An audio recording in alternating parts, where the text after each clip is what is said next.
El resultado de vivir bajo la influencia directa del Espíritu de Dios trae consigo efectos transformadores en la vida de aquellos que permanecen en sumisión al señorío de Cristo, cuyos miembros manifiestan actitudes cristianas, produciendo fruto de obediencia en cumplimiento con los deberes de aquellos que forman parte del cuerpo de Cristo, la Iglesia. Uno de los deberes importantes en la vida de los creyentes es la comunión. La base de nuestra comunión es que somos hijos del Dios vivo.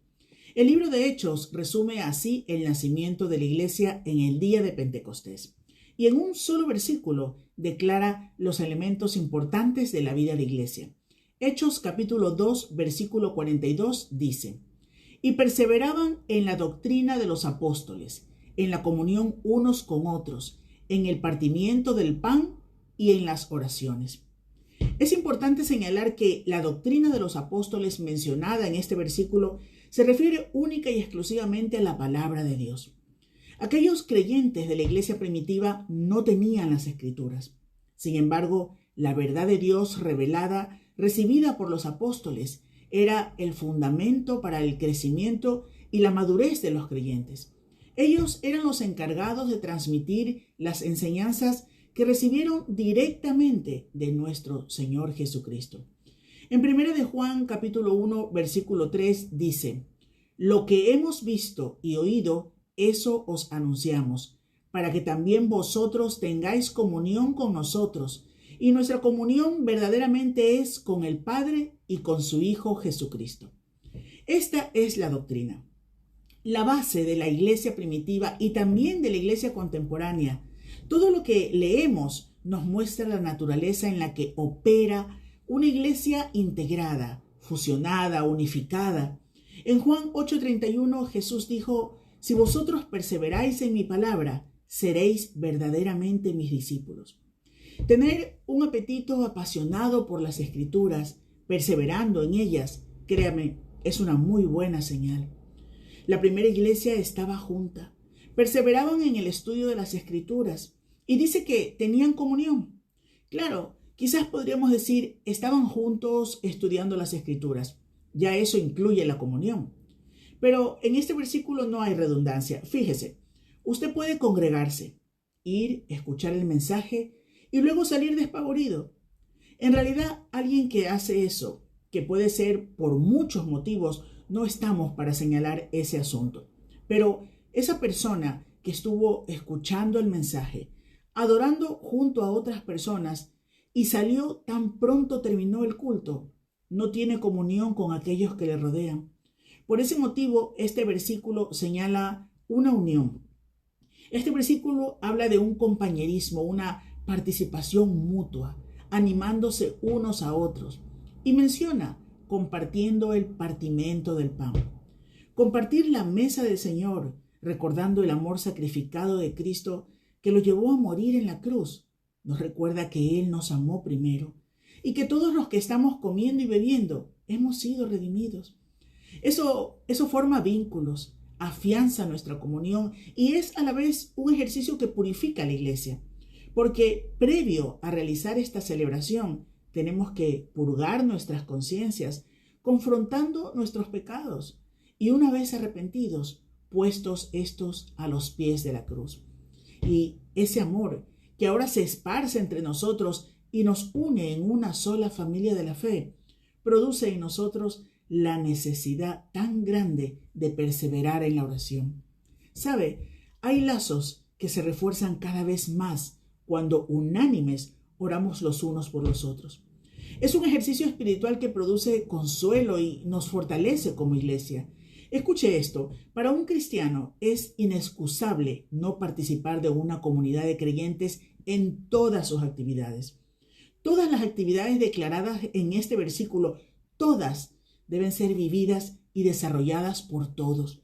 Estudiar la palabra, tener comunión cercana, compartir la Santa Cena, orar juntos. Solo así la iglesia se convierte en lo que Dios quiera que sea. Aquellas 3.000 personas que formaron la primera congregación cumplían con todos estos deberes espirituales y se deleitaban en ello. Hay un testimonio poderoso que las iglesias lanzan al mundo a través de una real convivencia cristiana. El amor de Cristo, una vida en comunidad cristiana cuidadosa, respetuosa, obediente y sobre todo amorosa, muestra a Cristo al mundo. Dios está en despliegue en esa congregación. Cristo es mostrado en la unidad amorosa de la iglesia. Este es el testimonio de una comunión en Cristo. La iglesia es un lugar diseñado por Dios con el propósito de que su palabra se proclame, se viva y se extienda en unidad. A continuación hemos preparado un importante estudio sobre este tema. Permanezca con nosotros y al final recuerde compartir este programa. Cuando los primeros discípulos, los primeros cristianos depositaron su fe en Cristo, Dios mismo los reunió en una nueva comunidad, unos con los otros en Cristo, vinculados en Cristo. Hay una palabra que describía la realidad de las primeras comunidades cristianas que encontramos allí en Hechos capítulo 2 y que se repite en el versículo 1, 44 y 46, y es la palabra juntos. Juntos. Define el diccionario de la lengua castellana este término en una de sus acepciones como junto que obra o es juntamente con otra persona, a la vez o al mismo tiempo que ella. Habla de personas que cooperan en un propósito común, y esta es la realidad de las primeras comunidades de creyentes en Cristo.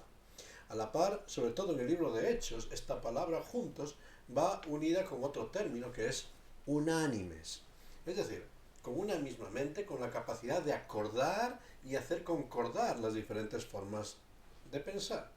Este término unánimes es muy interesante porque es un término casi exclusivo del libro de los Hechos.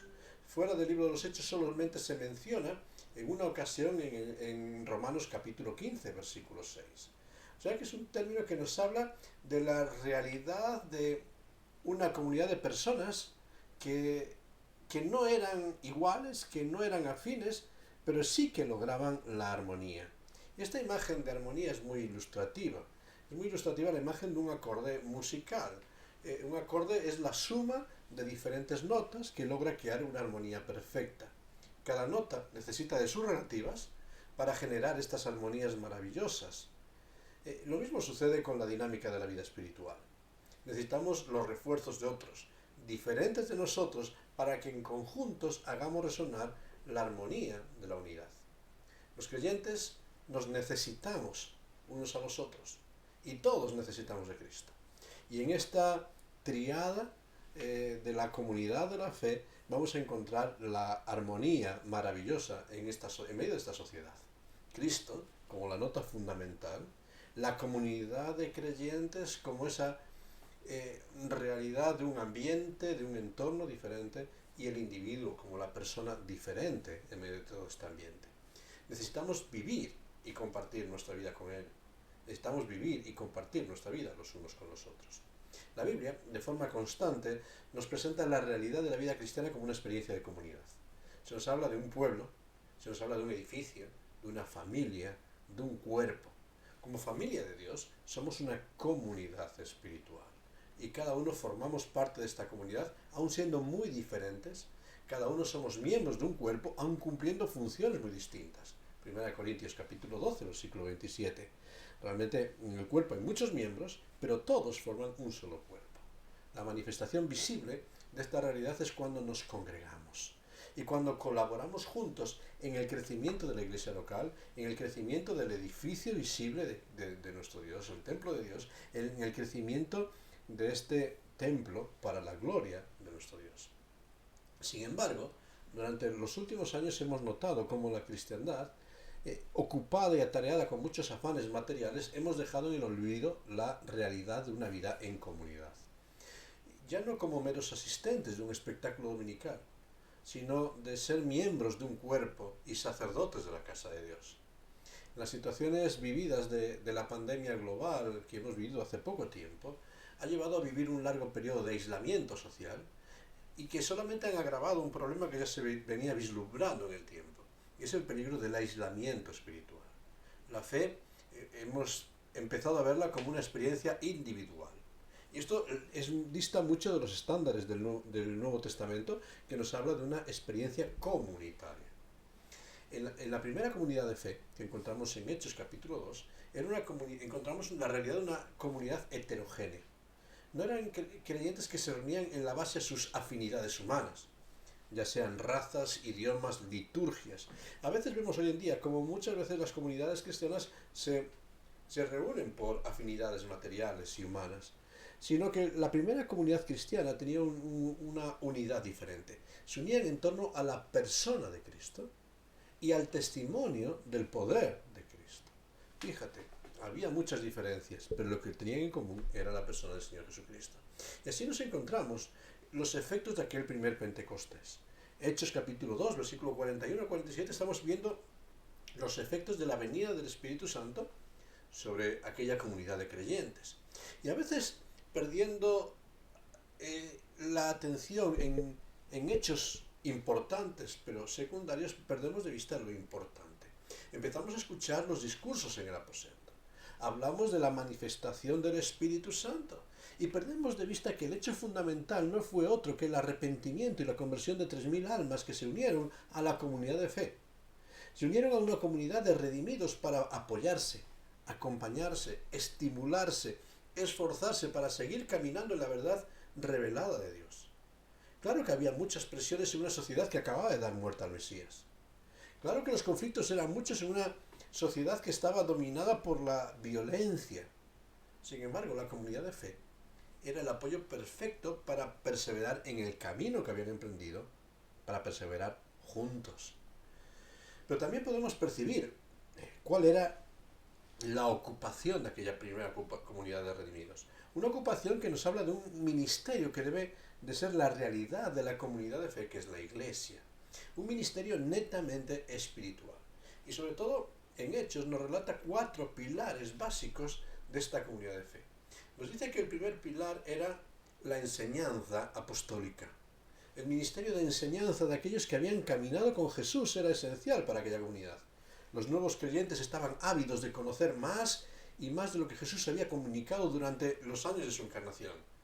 Y aquellos, sus apóstoles, que habían caminado con él, aquellos que fueron testigos visuales de su gloria, aquellos que fueron receptores directos de las palabras, eran la fuente fidedigna de la verdad. Los creyentes se congregaban para conocer más y más de Dios. Hoy en día, los apóstoles ya no están entre nosotros, pero la Escritura inspirada por Dios ha sido dejada para nosotros como testimonio directo de aquellos que contemplaron al verbo de vida. Esto es lo que afirma el apóstol Juan. Primera de Juan, capítulo 1, presenta esta epístola con estas palabras: lo que era desde el principio, lo que hemos oído, lo que hemos visto con nuestros ojos, lo que hemos contemplado y palpado en nuestras manos tocante al verbo de vida, lo que hemos visto, lo que hemos oído, eso os anunciamos, para que también vosotros tengáis comunión con nosotros, y nuestra comunión verdaderamente es con el Padre y con su Hijo Jesucristo. Estas cosas, dice el apóstol Juan, os escribimos para que vuestro gozo sea cumplido. De nuevo, en la comunidad de fe, aunque no tenemos a los apóstoles, sí tenemos lo que ellos han escrito para dejarnos esa constancia de las palabras que el Señor dejó para nosotros. Y la comunidad de fe tiene que crecer en base al conocimiento de la palabra de Dios revelada en las Escrituras. La enseñanza tiene que ser un pilar fundamental de nuestra congregación. En segundo lugar, dice que se congregaban para obtener la comunión, una comunión práctica, una comunión juntos. Podemos definir la comunión como el compañerismo práctico para llevar adelante los planes de Dios revelados por su enseñanza. Comunión no es celebración y fiesta entre nosotros, agasajarnos a nosotros. Comunión es tener en común un plan y un propósito para servir a Dios, para obedecer a su palabra. Desde luego que el Señor había dejado encargos a sus discípulos, y estos tenían que comunicarlos. Un encargo: id por todo el mundo y predicad el Evangelio, sed proclamadores de la verdad del Evangelio. Y así los apóstoles los encontramos a lo largo del libro de Hechos con esta preocupación y esta carga: predicar el Evangelio, y estimulaban a los creyentes a hacer lo mismo. Otro encargo que dejó el Señor Jesucristo: servíos por amor los unos a los otros. servir al prójimo, un ejercicio de amor práctico hacia aquellos que están necesitados y primeramente en medio de la familia de la fe. Esta comunión ideal, a veces podemos caer en la trampa de creer que era muy fácil en la iglesia primitiva y que hoy es muy complicado. Desde luego que no era muy fácil lo que encontramos en Hechos capítulo 2, porque la comunión no se alcanza por afinidad de gustos o planes. Comunión es un esfuerzo y un compromiso bajo la guía del Espíritu de Dios. Es un esfuerzo para servir a Dios aunque el ambiente no sea el correcto. Es un esfuerzo para renunciar a lo mío, a mi ego, para que la gloria de Dios sea la que avance. En aquel primer grupo que encontramos en Hechos capítulo 2, de estos 3.000 creyentes, había grandes diferencias. Había diferencias idiomáticas. Hablaban lenguas distintas, de tal forma que el Espíritu Santo tuvo que manifestarse capacitando a los apóstoles para hablar a cada uno en su propia lengua. Hechos capítulo 2, versículo 8.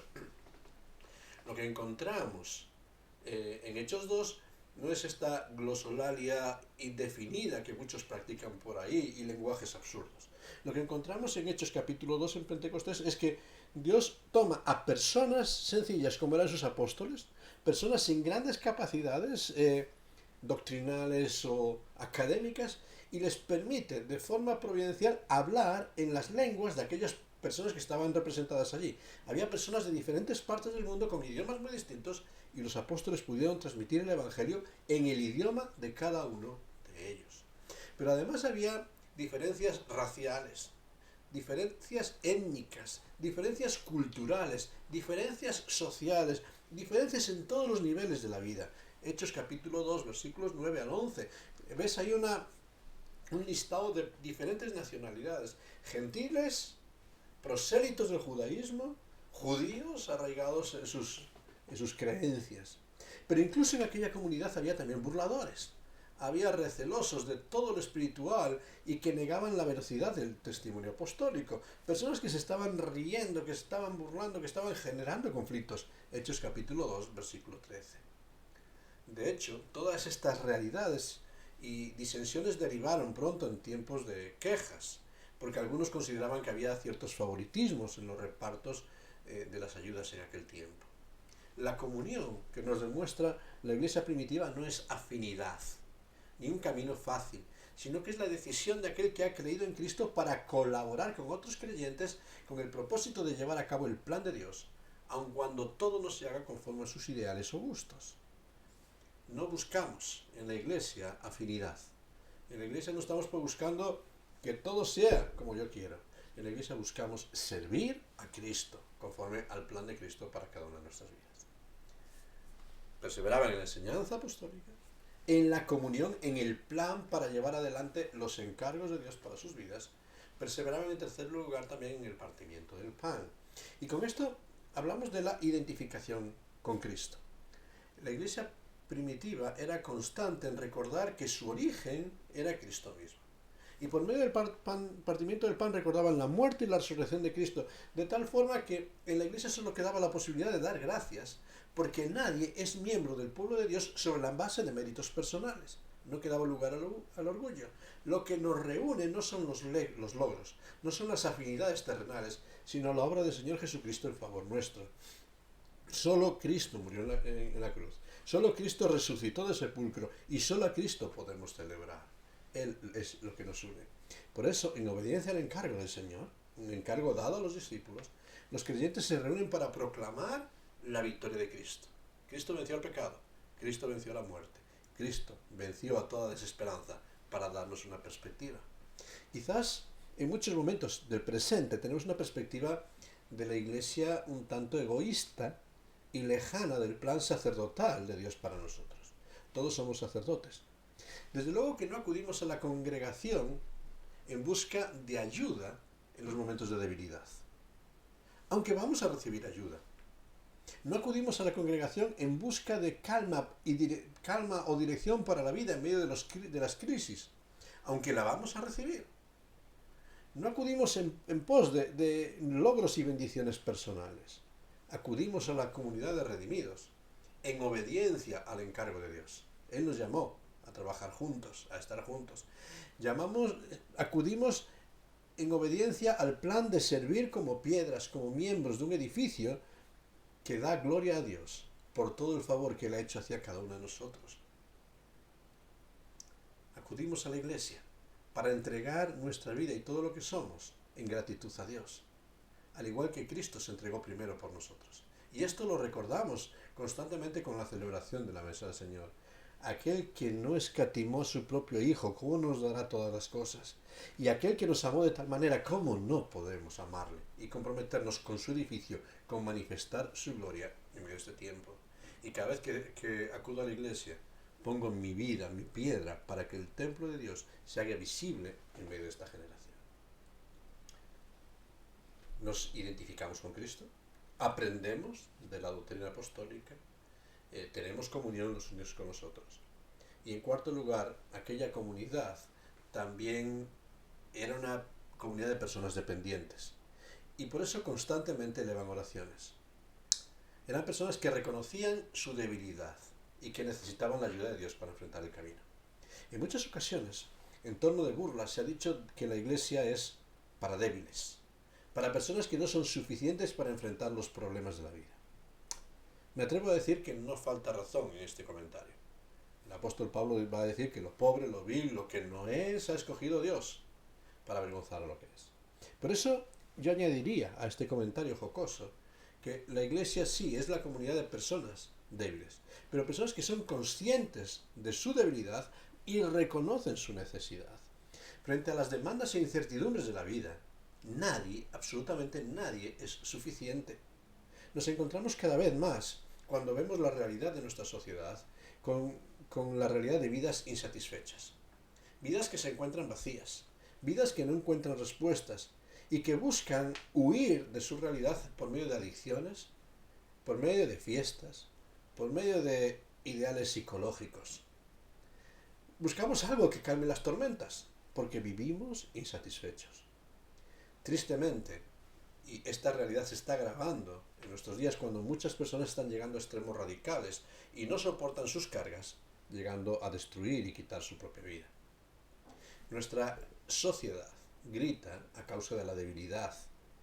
Y ahí nos encontramos en medio de este grito de esta sociedad, algunos que hemos reconocido que el único que da sentido a la vida es Cristo.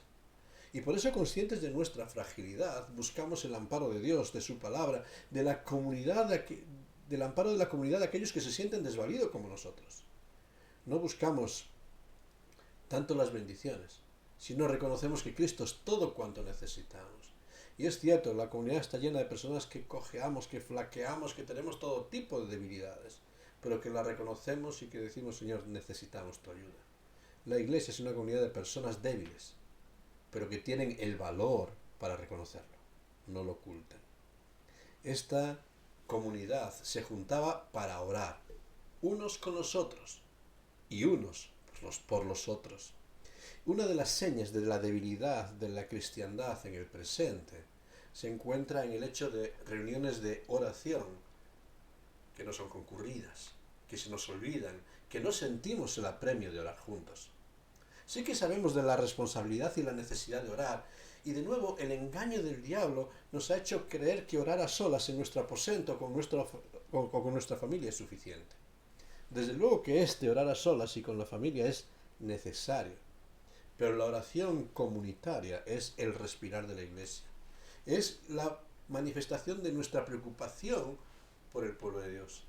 Necesitamos dejar de quejarnos de lo que unos hacen o no y empezar a orar unos por los otros. Necesitamos de murmurar de otros, de tener nuestras opiniones de otros y empezar a orar con los otros. Y esto cambia la historia. Orar e interceder juntos. Y cuando oramos juntos, entendemos el dolor de nuestros hermanos. Entendemos la necesidad. Entendemos las razones que están detrás de sus acciones. Cuando oramos juntos, recibimos la carga de orar por otros y ampliamos nuestras necesidades y empezamos a ver el mundo como gime. La historia cambia. La historia cambia cuando el pueblo de Dios es capaz de orar y esforzarse en buscarse para estar juntos delante de Dios. Una de las claves que Dios había dado a su pueblo para para marcar la diferencia en la historia, es que si su pueblo se humillare y orare. Y orare no individualmente, sino que oraren colectivamente. Si vinieran a la casa de Dios a orar juntos como pueblo, como edificio, como familia, entonces la historia iba a cambiar.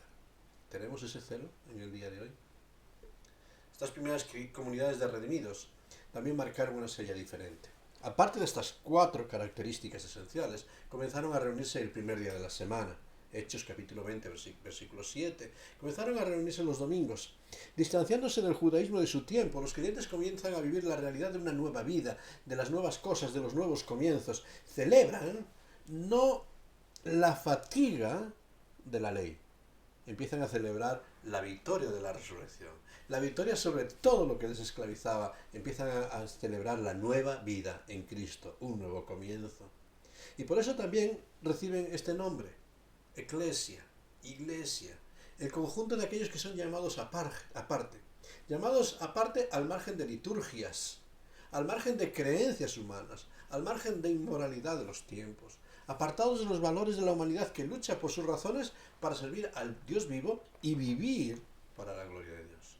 Apartados con un propósito. Dice el apóstol Pedro, 1 Pedro 2:9, que somos apartados para anunciar las virtudes de aquel que os llamó de las tinieblas a su luz admirable.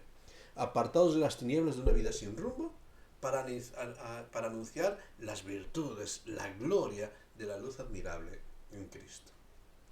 Esta comunidad también tiene un gobierno y tiene una sola cabeza, un solo líder, un solo gobernador, y este es Cristo. Colosenses capítulo 1, versículo 18. Porque solo Cristo pagó el precio de la redención de esta con su propia sangre. Hechos capítulo 20, versículo 28. No hay jerarquías de superiores en la iglesia. La Biblia señala que como familia hay un orden, hay un gobierno, donde los ancianos están en la iglesia para guiarla en el cumplimiento de sus planes, pero no desde una posición de superioridad. Como señala el apóstol Pedro, estos ancianos están en medio como parte del rebaño. Y esto lo dice el apóstol Pedro en su primera carta. La Biblia no respalda estos posicionamientos de liderazgo, pues el liderazgo entendido como ejercer dominio sobre la iglesia le corresponde solamente a Cristo. Él es el único pastor, Él es la única cabeza de la iglesia. Ahora, si entendemos liderazgo como un modelo de servicio y de ejemplo, ahí nos toca a todos. Todos somos sacerdotes, todos tenemos la responsabilidad de ser ejemplo, pero sobre todo aquellos que han sido llamados para ser un referente de madurez y ser los ancianos que gobiernen esta casa de Dios. Ante todas estas realidades, la Escritura nos deja un encargo muy claro, un encargo que conocemos y no podemos obviar en nuestra vida. Y siempre citamos en este momento el encargo de Hebreos 10:25, cuando el apóstol dice allí, no dejando de congregarnos, como algunos tienen por costumbre, sino exhortándonos, y tanto más cuanto veis que aquel día se acerca. Permíteme muy brevemente dejar 2 pinceladas de esta afirmación, porque es muy interesante esta exhortación, porque nos está llamando a no desatender un hecho importante. Esta expresión dejando nos habla de no abandonar un compromiso y una pauta necesaria para la vida. No abandones lo que es un compromiso, un mandato y una pauta necesaria para la vida de fe. Y lo segundo que nos señala este texto es que lo que no tenemos que dejar es de congregarnos. Congregarnos es el hecho de juntarnos, es un intensivo de juntarnos. Como la iglesia primitiva, no debemos dejar este énfasis por estar juntos. Aún con las discrepancias, tenemos que buscar estar juntos para buscar y seguir al Señor. Y esto es un reto, congregarnos aquí en la tierra, que tiene una advertencia. Cuanto veis que aquel día se acerca. ¿Por qué tiene que ver con ese día? Porque cuando vemos hacia el final de los tiempos, hacia ese día, dice que con Cristo seremos congregados. Según de Tesalonicenses capítulo 2:1 dice, con respecto a la venida de nuestro Señor Jesucristo y nuestra reunión, la palabra es la misma, congregación con Él. Fíjate, nos está diciendo que un día todos los creyentes vamos a ser juntados para estar con Cristo. Y entre tanto no llega ese día, el Señor ya nos está juntando en su comunidad de redimidos, que es la iglesia. Fíjate, ¿Quieres formar parte de ese pueblo de redimidos que serán congregados con Cristo? Él nos está congregando en la iglesia. ¿Lo estás cumpliendo este llamado ya? Si en el presente creemos que podemos vivir al margen de la comunidad, en aquel día nos juntaremos con aquellos que ahora hemos denostado. Si vivimos como islas en medio de este tiempo, en aquel tiempo seremos parte de la familia de Dios. Hoy en día la iglesia es la congregación de aquellos que seremos llevados con Cristo. Es muy seria esta advertencia. Y en los dos casos están de la nada. Están unidos en la misma idea, con Cristo. En cuanto aquel día se acerca, que seremos congregados. Hoy en día estamos llamados para trabajar juntos, como trabajaremos en toda la eternidad. Y si hoy en día no somos capaces de trabajar juntos, estamos señalando quizás que no hemos sido congregados con Cristo para marchar con Él. Cuidado con la advertencia. Congregarse en el presente es el testimonio del anhelo que tenemos de reunirnos juntos con Cristo. No puedo vivir la vida cristiana solo, sino que necesito de la exhortación, el respaldo y el estímulo de la comunidad de la fe. Y eso ante la expectativa de un día en que seré reunido con Cristo, junto con todos mis hermanos, con el pueblo de Dios. ¿Estoy asumiendo el reto? ¿Estoy asumiendo el compromiso de esforzarme por fomentar la comunión del pueblo de Dios? No es fácil, pero es un mandato. Hoy Dios nos llama a congregarnos. Acepta el reto. Acepta el reto que viene de Dios y comprométete con la iglesia local. Que Dios te bendiga.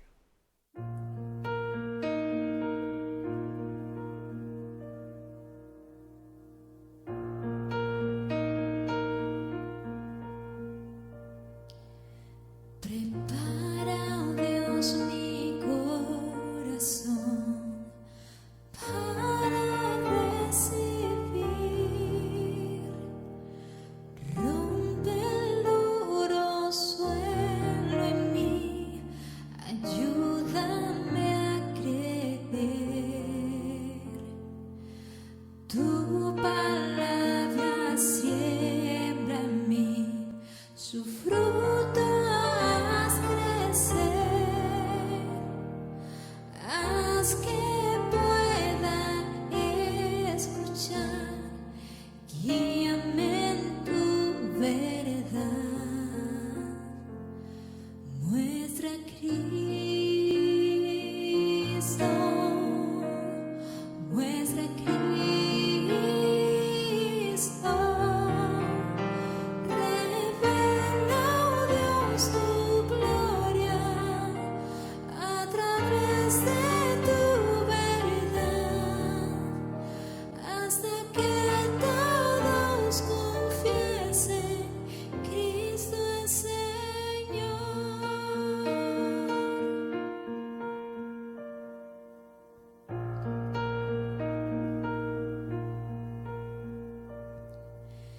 Viva luz es tu verdad en mi oscuridad,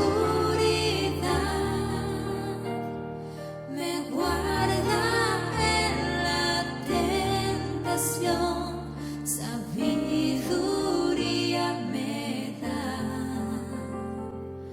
manjar a los hambrientos y esclavos libertad, riqueza al alma.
Vamos a terminar este tiempo pidiéndole a Dios que Él nos dé sabiduría, pasión y compromiso para no aislarnos, sino buscar la comunión de ese pueblo de Dios, ese pueblo que Dios ha creado para reunirnos, preparándonos para ese día en que nos reuniremos con Él. Que no busquemos lo que nos gusta, sino que busquemos servir y un lugar donde integrarnos para hacer brillar la luz de Cristo en medio de esta generación. Vamos a pedir la ayuda de Dios. Gracias, Padre, porque no nos has dejado huérfanos. Has enviado al Espíritu Santo como consolador, como aquel que nos acompaña. Gracias, Padre, porque no nos has dejado solos en medio de este mundo, sino que nos has provisto de una comunidad de fe, de comunidad de redimidos. Gracias, Padre, porque aunque somos diferentes, somos imperfectos, tenemos tantas trabas y tantas diferencias los unos con los otros, nos permites tener en ese un mismo sentir, y es depender de ti, buscarte a ti, servirte a ti, glorificarte a ti y poner los ojos en Cristo. Podemos tener muchos gustos, muchas opiniones, muchos idiomas diferentes, pero cuando miramos a Cristo tenemos un mismo sentir. Por eso, Padre Celestial, ayúdanos a poner los ojos en ti, no en nuestras prácticas, no en nuestras liturgias, no en nuestros gustos, no en nuestras lenguas, sino solamente en Cristo, y fomentar aquello que nos une, que eres tú. Por eso, Señor, llena nuestros corazones de un vivo celo por servirte a ti, por glorificarte a ti y por construir un templo de vidas, de piedras vivas, que testifique la grandeza de nuestro Dios. Padre Celestial, que en nada estorbemos para que tu gloria brille en este tiempo.